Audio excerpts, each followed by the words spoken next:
Alright guys, in this video I'm going to do a little bit of work on my X-Max.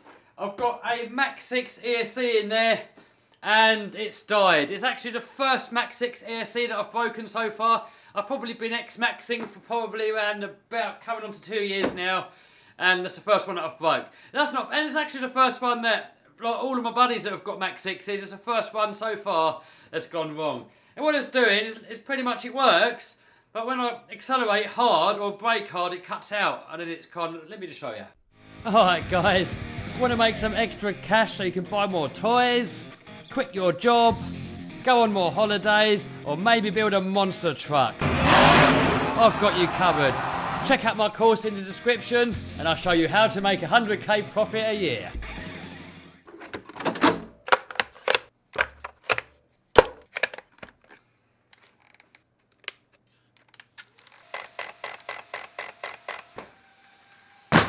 So I did say on one of my last videos if anyone knew what the problem was, and no one really had any suggestions, so I'm kind of guessing it's probably dead. We tried the power caps and it wasn't that. I don't know what it is. So flat out. Brake, now power again.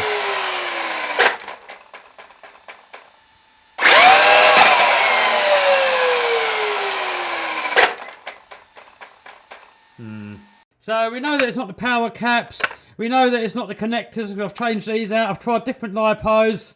So it's got to be the ESC, guys, isn't it? So I'm just going to chuck this new one in and see what happens. I always read a lot of comments where people say, should I get the Max 6 or should I get the Max 5? Well, I like the Max 6 because it fits in there a lot nicer. It almost fits in there perfectly. You don't need to modify much. With a Max 5, it doesn't really fit in there properly. You've got to sort of move things around and have it higher up, and it gives it higher centre of gravity. Also more weight, so when you crash, there's going to be more damage. And pretty much, I've never had any problems with these, except for this issue what's happened now, but that could happen to anything. So definitely, guys, I'd definitely 100% I'd go for the Max 6. The only time I'd go for the Max 5 is if you're going to be fitting one of the much bigger motors, like one of the Leopard motors or one of the Castle motors. If you're going to go for anything bigger than the standard motor, then go for the Max 5. Standard motor, 1600 kV or 1275 kV, Max 6. That's my advice anyway. Put in there what you like.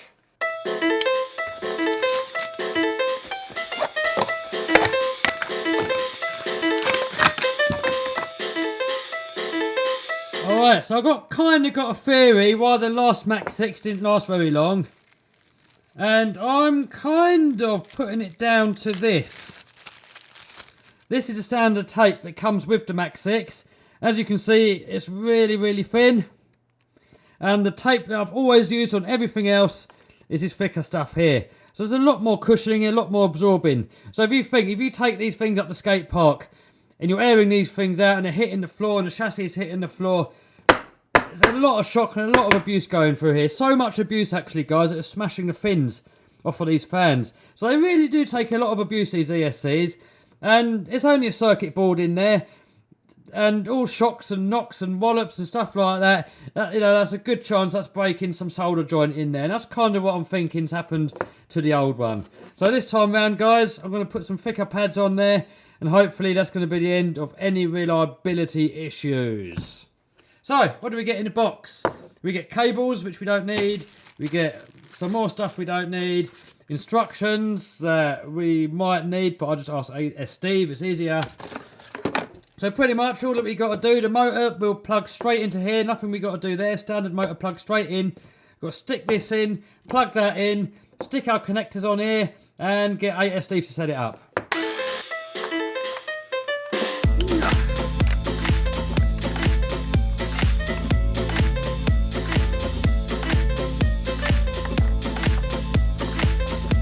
So, as you can see on here, guys, the only modification that I had to do to the X-Max to make it fit, well, there's two actually, was the first one was cut this little part of the chassis here out. That's just to give it a bit more clearance to get these plugs in here. I mean, you don't have to cut that out. You can notch it slightly to make them clear, but I find it just easier just to cut it out altogether. And the other little mod, it's just on this cover here, is normally that aerial wire comes out sort of out this way. And because it's quite of a tight fit here, it can chafe on there a little bit. So I'll just get a little file, just file that bottom part out a little bit, just so that that cable can exit out the bottom and not out of the side.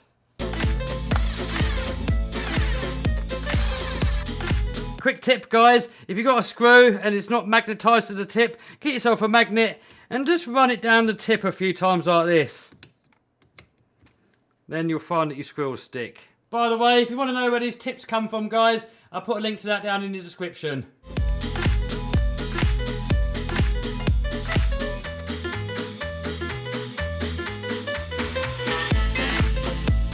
And in case you're wondering where I got this hot glue gun from, guys, I got it from Amazon and I'll put a link to that down below. It's electric powered, so there's no cord. It takes literally 15 seconds to warm up and it's just so convenient to use. By the way, guys, my eBay course is going up in price at the end of this month. So if you still want to get it at today's price, you've got until the end of the month. And that gives you lifetime access. I'll keep adding new content. I've just put a whole load of new stuff on there just recently. And pretty much, guys, if you sign up to that, you'll get everything new that I put on there. You'll get that free for life. Alright, so all that I've got to do now is put on the connectors. I like using these XT90s. Reason being is that they take the amps well, they're really easy to solder on, they're cheap, they hold together well, everything about them is brilliant. It's worth having a big workbench, guys. I mean, look at this one, it's almost 8 foot long and it's almost entirely taken up already.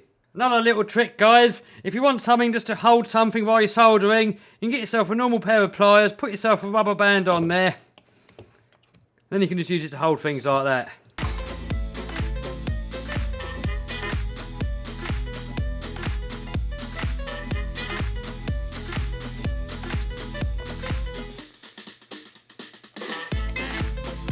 So, in case anybody's wondering how you wire up these ESCs to run on 2 batteries in series, pretty much you need 2 connectors.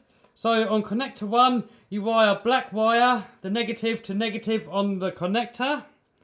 And then on your positive lead, the red one, you wire that to your positive end on the other connector. And then on the other 2 leads, the other 2 parts of the connector, you just join them both together like this.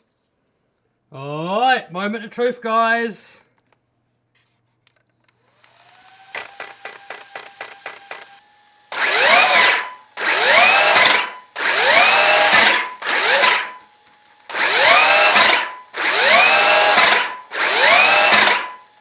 So there you have it, guys, all fixed up, and hopefully we'll get to take this thing out for a bash pretty soon. I know I've not been doing much bashing recently. I mean, in England at the moment it's cold, it's wet, it's windy, so I've kind of been staying indoors. But I want to get the slash rubber 4 out to the skate park. I've got a load of new upgrades I want to put on it, techno centre drive shaft, some RPM parts. We got some Badland tyres here, not Badland, trenchers. Got some of these Flowtech body shells to try out.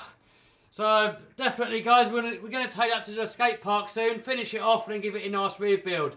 Also, this Beta TRX4, I want to take that to the skate park as well. So yeah, I'm not getting out there as much as I'd like to in this weather, guys. I want to get out there more, roll on summer, loads of bashing planned for the summer, guys. So I think that's pretty much it for this video. Also, I've got the Savage, I want to get that working. I've got some tyres to put onto that thing. I've got a couple of servos to chuck into it. It's nitro, and I've not played with nitro for a while, so that's probably going to be on a warm day when I get that thing out.